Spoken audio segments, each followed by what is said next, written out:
Sr. Gogás, que preside a sessão. Hoje é 20 de novembro. Lembra o Zumbi dos Palmares, lembra o Dia da Consciência Negra. Eu diria, é o mês de novembro, o mês de nós combatermos toda forma de racismo e preconceito. 20 de novembro é uma data de muita reflexão. Data da morte do grande líder Zumbi dos Palmares. Presidente, o Brasil possui 5.570 municípios, mas apenas 1.047 celebram e refletem o dia 20 de novembro. A República de Palmares é um dos principais símbolos da resistência desse povo tão sofrido devido à escravidão e o preconceito que existe ainda hoje no Brasil e no mundo. Mas, enfim, Palmares, localizada na Serra da Barriga, no município de União dos Palmares, o Quilombo dos Palmares acolhia brancos, negros, índios, homens, mulheres, crianças, idosos, pessoas com deficiência, todos combatendo a escravidão. Me lembro quando eu estive também na África do Sul, fui visitar o Comitê pela Libertação de Mandela, junto com Winnie Mandela, também lá vi brancos e negros juntos, praticamente 50% a 50%, todos comprometidos com a liberdade e com a justiça. O Quilombo dos Palmares destacou-se por sua organização e era um movimento, que eu diria, ecumênico até, e onde estavam ali todas as raças. Em 1971, eu lembro com satisfação, a ativista de um grupo que envolvia negros e brancos do Rio Grande do Sul constataram a data da execução de Zumbi e iniciaram, então, uma série de comemorações anuais, levando-a como a data da principal referência no combate a todo tipo de preconceito e, principalmente, claro, do povo negro. Em 2007, foi implantado no alto da Serra da Barriga, no município, então, de União dos Palmares, o Parque Memorial Quilombo dos Palmares. O local recria o ambiente da República dos Palmares, maior e mais organizado refúgio daqueles que lutaram, tombaram, sofreram, o mais alto refúgio de toda a América contra a escravidão. Dentro do parque foram reconstituídas as mais significativas edificações do Quilombo dos Palmares. Até hoje é considerado um centro não só de turismo, mas de cultura e de formação para todos aqueles que querem conhecer o que foi quase 400 anos de escravidão. O Brasil possui apenas 517 anos e 400 foi o sistema escravocrata. Muitos avanços foram conquistados pela população negra e brancos comprometidos. Contudo, estudos do Programa das Nações Unidas para o PNUD, que é da ONU, demonstram que o nível de qualidade da população negra está ainda há décadas atrasada em relação àqueles que não são negros. Mas, como disse um apresentador de televisão, enfim, isso é coisa de preto. Mas vamos de novo ao documento. Desenvolvimento humano para além das médias. Entre 2000 e 2010, o Índice de Desenvolvimento Humano, o IDHM, da população negra cresceu em média 2,5% ao ano, acumulando alta de 28% no período, frente a 1,4% em relação aos não negros, 15% em 10 anos. Senhor presidente, mas como disse aquele apresentador de uma TV, infelizmente, isso é coisa de preto. E hoje pela manhã, alguns diziam as pirâmides surgiram as primeiras, foi coisa de preto. E como foi dito hoje pela manhã, o sacrifício que esse povo deu para a construção desse país é coisa de preto. O Brasil registrou em 2015 cerca de 60 mil homicídios. Significa 28,9 mortes a cada 100 mil habitantes. Os números representam uma mudança de patamar nesse indicador em relação a 2005, quando ocorreram 48 mil homicídios. Mas esse aumento na morte da juventude negra, alguém pode dizer, é coisa de preto. Aí vamos avançando, senhor presidente.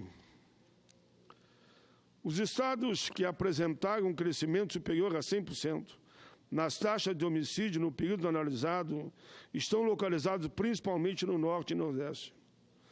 O destaque é o Rio Grande do Norte, com um crescimento de 232%. Em 2005, a taxa de homicídio no estado era de 13,5 a cada 100 mil habitantes. Em 2015, esse número passou para 44,9%. É seguido do Sergipe e do Maranhão, Pernambuco e Espírito Santo. Porém, a redução mais significativa ficaram em estados do Sudeste, São Paulo, Rio de Janeiro. Houve um aumento no número de unidades da federação que diminuíram a taxa de homicídio depois de 2010. Especialmente nesse período, quedas ocorreram, menos negros assassinados, no Espírito Santo, no Paraná, em Alagoas. No sentido contrário, houve crescimento intenso entre taxas de 2010 e 2015 nos estados de Sergipe, Rio Grande do Norte, Piauí e Maranhão. Enfim, a pátria mãe gentil chora por seus filhos. Mas alguém disse, é coisa de preto. Mais de 318 mil jovens foram assassinados no Brasil, 318 mil jovens em 10 anos, 2005 a 2015.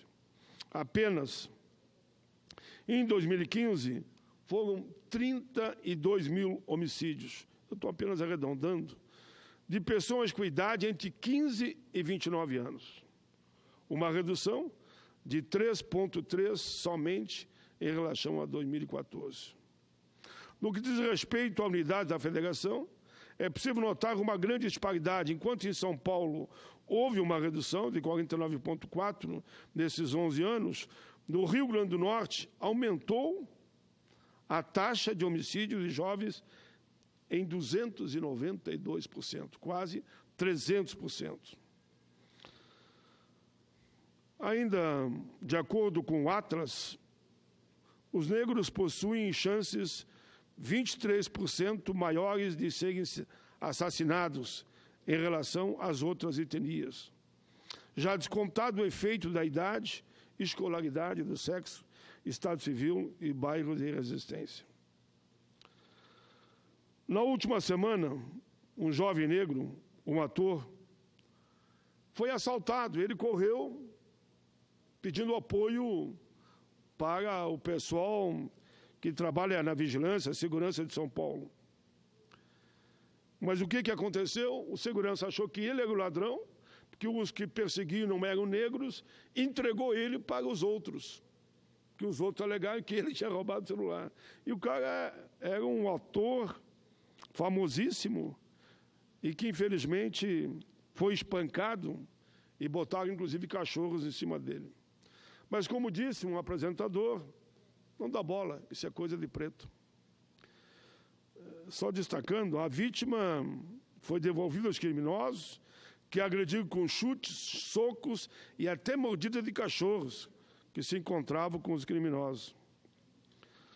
Senhor presidente, eu estou abreviando, porque é um belo trabalho feito pela equipe do meu gabinete. Mas aqui eu destaco também a perseguição às religiões de matriz africana, a intolerância religiosa. Eu que defendo tanto uma visão ecumênica, seja evangélico, católico, seja de matriz africana, seja espírita, nós temos que ter a liberdade de opinião, de expressão, liberdade religiosa, o direito de ir e vir, não importando qual é a opção religiosa de cada um, e mesmo pela agressão que existe de orientação sexual também não pode haver discriminação. Mas, senhora Regina Souza, que preside a sessão nesse momento, somente na Bahia, entre 2013 e 2017, foram registrados 98 casos de violência, tendo como fundo a intolerância religiosa. Os professores Hélio Santos e Marcos Francisco Nunes dizem não utilizar mais o termo intolerância, não usar mais o termo intolerância para atitudes como essa. Retrato que esses atos é como terrorismo, forjado no racismo. Precisamos criar mecanismo para coibir e penalizar esses atos que ferem a liberdade. Mas, como alguém já disse, alguém diria, não, mas isso é coisa de preto. Devemos olhar um dos principais direitos fundamentais garantido na Carta Magna, a educação.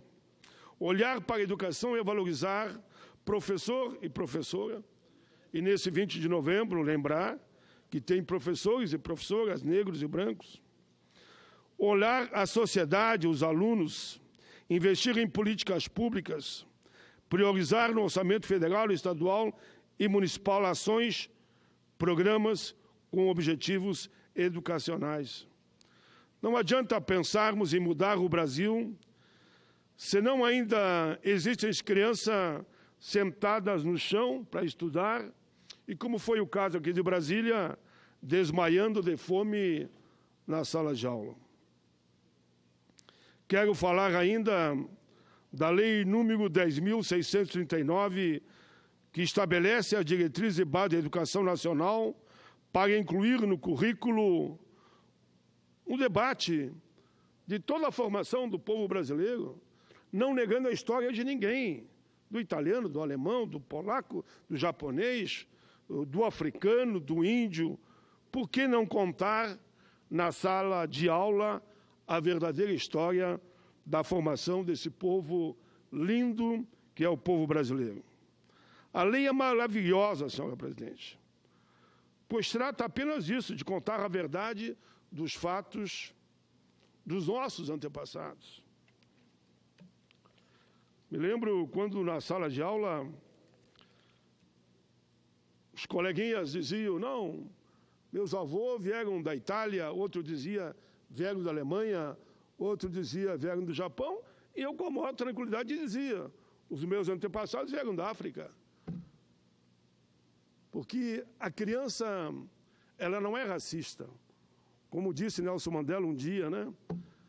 Como é bonito, como é gostoso, prazeroso você ensinar uma criança a amar a outra, e como é ignorante, como é truculento, como é perverso querer que uma criança odeie a outra pela cor da pele. Senhora Presidenta, nós temos que investir cada vez mais na educação. Precisamos do esforço de todos, brancos, negros, índios, independente da idade, se a mulher é homem, adolescente ou criança. Nós temos que combater todo tipo de preconceito, seja de raça, de sexo, de cor, idade, enfim, qualquer forma de discriminação. Para mim, novembro é isso. É um mês de combater todos os preconceitos. E eu falava antes aqui, o preconceito religioso. Todos têm direito a ter a sua religião. Eu falava aqui da orientação sexual. que respeite a orientação sexual de cada um. Mas lembro aqui o município do meu Rio Grande do Sul. Senhora Presidenta, eu tenho orgulho de dizer, às vezes falam, não, o povo do Sul é o mais preconceituoso. Eu estou há 32 anos no parlamento. Fui 4 vezes o deputado federal mais votado, 2 vezes senador. E aqui quantos temos senadores? Negros e negras? Talvez eu e Vossa Excelência, senadora. Talvez eu e Vossa Excelência. Mas nem por isso eu deixo de agradecer ao povo gaúcho. Porque estive lá agora, nesses 15 dias, passei por mais de 20 cidades, falando sobre reforma trabalhista, reforma previdenciária, falando sobre o congelamento dos investimentos no país por os últimos 20 anos, como está proposto e foi aprovado, né? Falando da importância das eleições de 2018. E fiquei muito triste mesmo, confesso, quando eu via numa TV aquele comentário de que uma buzina tocando na rua era coisa de preto, mas já falei aqui sobre isso. No Senado Federal, o número mais preciso, com 81 senadores, apenas 4, em toda a história deste parlamento, assumiram a sua história, a sua vida e a cor da sua pele. Nós temos que trabalhar muito para que a gente esteja aqui com negro, com branco, com índios, com um número maior de mulheres. É inegável o preconceito contra as mulheres.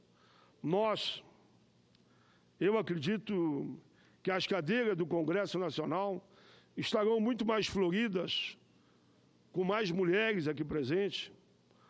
Estaremos mais floridas se aqui nós encontrarmos, por que não, negros, índios, brancos, japoneses, enfim, de todas as etnias, de todas as raças, migrantes ou imigrantes.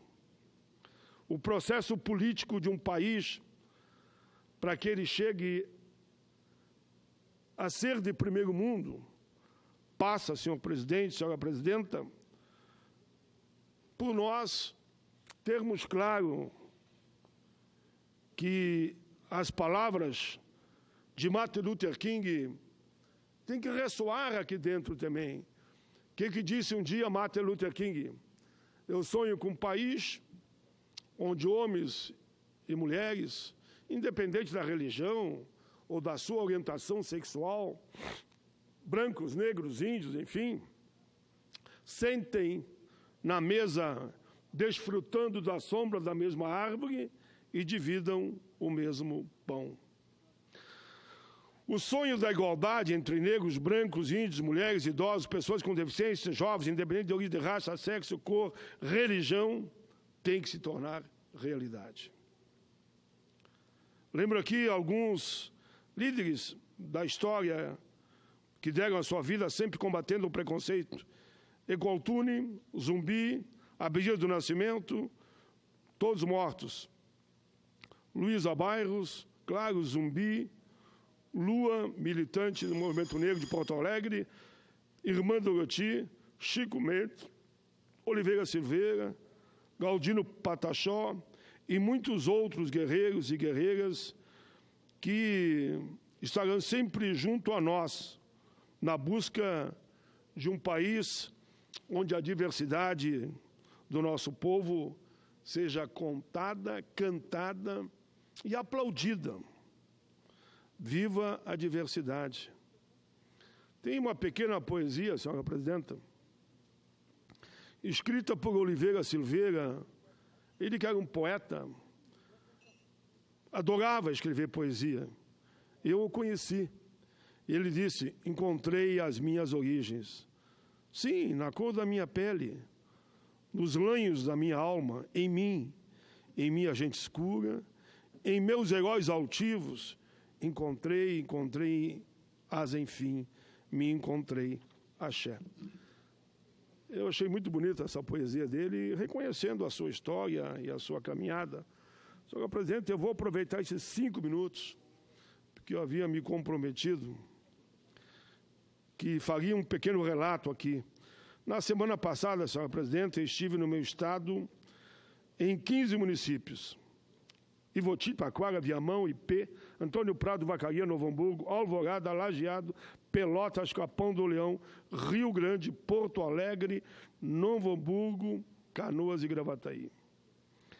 Em Taquara, participei como palestrante em uma aula pública no Centro Índio César Brasileiro, organizado pelo Comitê Regional contra a Reforma Trabalhista e Previdenciária.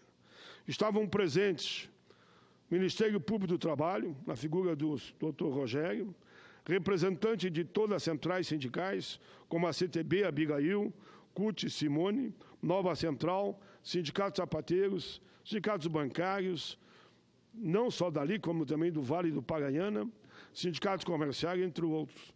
Foi um evento plural, intersindical, numa visão daquilo que eu defendo, de frente ampla pelo Brasil, todos unidos na construção de um país melhor para todos. Recebi inúmeros documentos, como aquele que é contra, e eu também sou contra, a privatização do Banrisul. Os sindicatos bancários me entregaram com milhares de assinaturas. Recebi um documento contra a extinção da Justiça do Trabalho, também com muitas assinaturas. Depois fui a Viamão, onde falei para idosos, negros, e pelas emissoras locais. Na sexta-feira, ainda em Viamão, participei da Festa das Maiorias, evento alusivo aos idosos, negros, mulheres e deficientes. Aí participei também em estrada, Rádio Santa Cecília e Rádio Velha Capital, e com a Feta Pegos eu fui pelas estradas.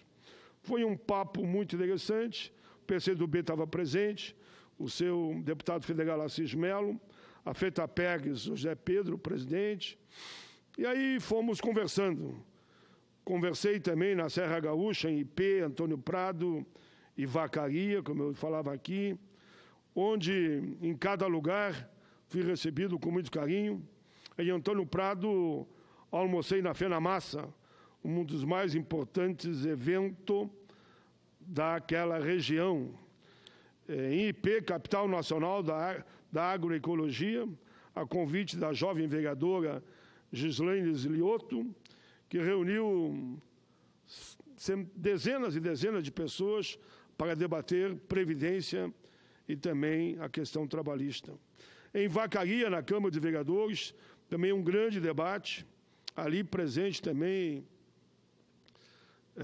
a Frente Brasil Popular, Povo Sem Medo, diversos partidos. Foi um grande evento liderado, presidido por um vereador do PTB, o Marcos Lima. Teve também o deputado federal Henrique Fontana, o ex-prefeito da cidade, Eloy. De Vacaria, Pelotas, Taquara, Alvorada, Rio Grande, foram tantas cidades que eu tinha que agradecer aqui o carinho, como fomos tratados. O que eu mais ouvi foi: não mude, continue assim, coragem, resista, nós estamos com você.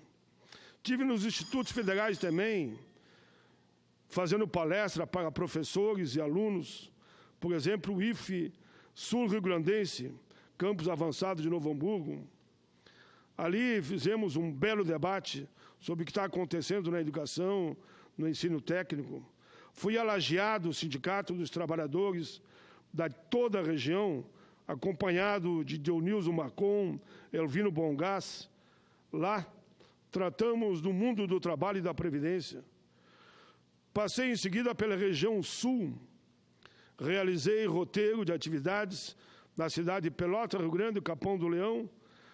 Fui nas universidades, fui na porta de fábrica, acompanhado por o deputado Zé Nunes, Miguel Marrone, prefeito Alexandre de Maier, prefeito de Capão do Leão, o Mauro Nolasco, e o presidente da CUT, Claudir Nespolo, e o ex-prefeito de Pelotas, Fernando Marrone. Participei ainda em Pelotas, senhor presidente, da Feira do Livro, onde eu lanço o livro todo ano, e esse ano lancei o livro Dragão Debaixo da Cama, que é, na verdade, as reformas da Previdência e Trabalhista. Foi muito saboroso, muito gostoso estar na Princesa do Sul, onde mais de 300 livros foram autografados. Recebi um documento do PIBID, naquela tarde, por mais de 300 jovens que não admitem a retirada dos recursos para que os estudantes possam amanhã ou depois ser professor. Foi um evento que fotografei, filmei e vou passar no evento que vamos ter aqui. Além disso tudo, senhora presidente, eu quero terminar agora. Na cidade do Rio Grande, tivemos um belo debate sobre esse mesmo tema, também na universidade, como em Pelotas. Eu poderia só dizer no final que, de todo esse roteiro, eu fiquei convencido. Não há condição desse governo achar que vai passar ainda aqui a reforma da Previdência. Não tem condição de passar. Há uma revolta enorme. As pessoas engolindo a trabalhista, mas sabendo que ela não vai ser aplicada. Os empresários de todas as cidades que eu passei e que conversaram comigo, tive também em São Leopoldo, vejo aqui, o prefeito Olivanazzi, vereador Ana Afonso, todos dizem, essa reforma não pega, não tem como, é uma lei que não vai pegar. Os acordos que os sindicatos estão fazendo é tudo pela lei normal, que é a CLT, e não pela confusão desta dita reforma. E a da Previdência, só se rasgarem o regimento, só se rasgarem a Constituição. Eles não têm 10 dias úteis. Não tem 10 dias úteis. Então, como é que vão querer fazer reforma da Previdência, resolver o problema dessas medidas provisórias que apresentaram aí, que está pior que o projeto original, a maioria é uma redação confusa, e me dizia hoje o juiz do trabalho, a esculhambação está enorme, mas eu termino dizendo, senhora presidenta, que eles não vão aprovar, não tem como, só se atropelarem aqui, Deus e o mundo aqui. Nós temos todo o direito de fazer obstrução. São 5 sessões. Como é que eles vão fazer isso? Não tem como fazer. Mas termino cumprimentando Porto Alegre. Eu lancei o livro também na Feira do Livro de Porto Alegre. Foram mais de 600 a 700 pessoas na fila, senhora presidenta. Alguns me diziam, meus colegas do plenário, mas tu não acha que político está desgastado? Tu vai chegar na Feira do Livro, aquela baita fila, só aplausos, só carinho. Quero agradecer muito Porto Alegre, região. Tinha uma hora que a fila tinha mais de 150 pessoas na fila, e eu só botava abraço do Paim, abraço do Paim, abraço do Paim. Se eu fosse escrever uma dedicatória mais longa, eu estava até hoje lá, eu acho, assinando. Então, muito obrigado ao povo gaúcho pelo carinho, e todos queriam falar um pouquinho mais, queriam dar um abraço, e eu dava dentro do possível, claro, mas para não prejudicar os que estavam na fila. Então, se eu não falei mais, não abracei mais, porque a fila era muito longa e não tinha como. Mas pode saber, o senhor e a senhora que vinha no meu ouvido e dizia, resista, resista, não se entregue, nós estamos com você. Aquilo era emocionante. O que eu mais vi, a palavra era resistência. Nós estamos com você. Continue fazendo lá o bom combate. Eu acredito e repito para terminar, que eu bebi muito, que eu chamo da fonte da energia do povo.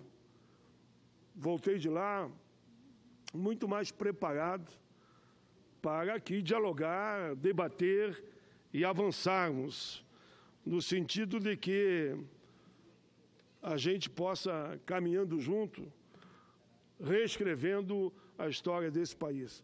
Mas quero reafirmar, essas medidas provisórias, eu apresentarei mais de 40 emendas. Estão todas prontas já.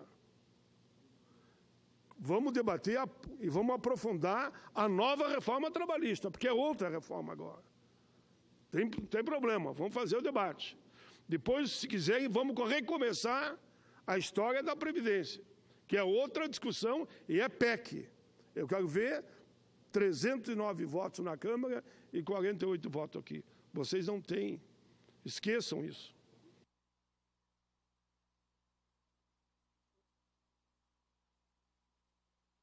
Fechar com o presidente eleito em 2018, faça o ajuste que a CPI pediu, que é de gestão somente. É trilhões de dinheiro que foi desviado. Mas vamos ficar só com os dados da Anfip. É bilhões, então. Se pegar a média da Constituinte para cá, com certeza vai dar mais que 70 bilhões de superávit. Não adianta querer pegar só o último aninho agora, esse ano que vocês assumiram. Aí não adianta, não tem graça. Vamos pegar a média. Onde é que foi pagar esses bilhões e bilhões? Onde é que foi pagar os 30 bilhões todo ano de apropriação indébita? Dos refis aqui, que são centenas de bilhões que sumiram, onde foi pagar? Obrigado, senhora presidenta. Peço que considerem na íntegra os meus pronunciamentos.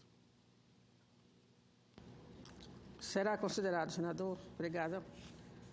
A palavra ao senador Arcigo Gades, PDT de Rondônia.